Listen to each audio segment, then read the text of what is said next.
आज पाकिस्तान की पार्लियामान ने माली साल 2025-26 के बजट और फाइनेंस बिल की मंजूरी दे दी है। 10 जून को पेश किए जाने वाले बजट और आज मंजूर होने वाले बजट में क्या तब्दीलियां हैं, आइए जानते हैं नुक्ता के बिजनेस कॉरेस्पॉन्डेंट शहजाद पराचा से।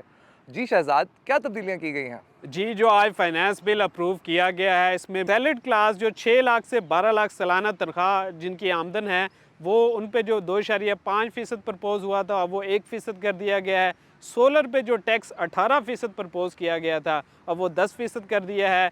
नॉन फाइलर की एक कैटेगरी दोबारा आ गई है, जिसके तहत नॉन फाइलर जो हैं 70 लाख से ऊपर की गाड़ी, 5 करोड़ से ऊपर की रेजिडेंशियल प्रॉपर्टी और 10 करोड़ से ऊपर की कमर्शियल प्रॉपर्टी वो परचेज़ नहीं कर सकेंगे। हुकूमत ने जो जो चूज़े हैं उन पे 10 रुपये फेडरल एक्साइज ड्यूटी भी लगा दी है। इसी तरह 5 करोड़ से ज़्यादा के टैक्स फ्रॉड में मुलविस लोग हैं, उनको टैक्स नोटिस भी जारी किए जाएंगे। अगर वो अपने जो टैक्स के दस्तावेज़ात है उसमें रद्द-बदल करता है तो उसके बाद जो टैक्स फ्रॉड में मुलविस अनासर उनकी गिरफ्तारी हो सकेगी। हुकूमत ने जो एक 36 अरब के जो एक नए रेवेन्यू मेजर्स प्रपोज किए थे, उसमें म्यूचुअल फंड के डिविडेंड पे जो इनकम टैक्स है वो 25% से बढ़ा के 29% कर दिया है। ये तब्दीलियां क्यों की गई और किसके कहने पे की गई? अली, पार्लियामेंट की जो नेशनल असम्बली और फाइनेंस सेनेट की जो फाइनेंस कमेटियां हैं की जो रिकमेंडेशंस हैं, उसके बाद हुकूमत ने जो फाइनेंस बिल है, जो अमेंडेड फाइनेंस बिल है, जो 1 जुलाई से एप्लीकेबल होगा, ये सारी चीज़ें जो हमने एक्सप्लेन की ये उसमें शामिल हैं।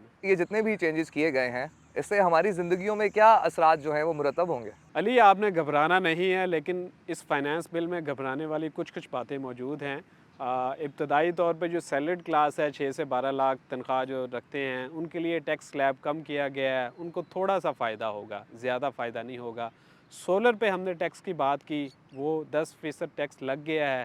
तो अब कोई सोलर अगर लगवाना चाहता है, कोई इंपोर्ट करना चाहता है, तो ऑटोमेटिकली सोलर की प्राइसेस इंक्रीज़ होंगी। तीसरा, जो नॉन फाइलर की एक कैटेगरी है कि पार्लियामेंट की तरफ से ये एक रिलैक्सेशंस लोगों के लिए करवाई गई हैं। उनके ख़्याल में लोगों को सिस्टम से बाहर निकाल रहे थे। आइंदा सालों में इन पे मज़ीद ये जो रिस्ट्रिक्शंस हैं मज़ीद इंक्रीज़ होंगे।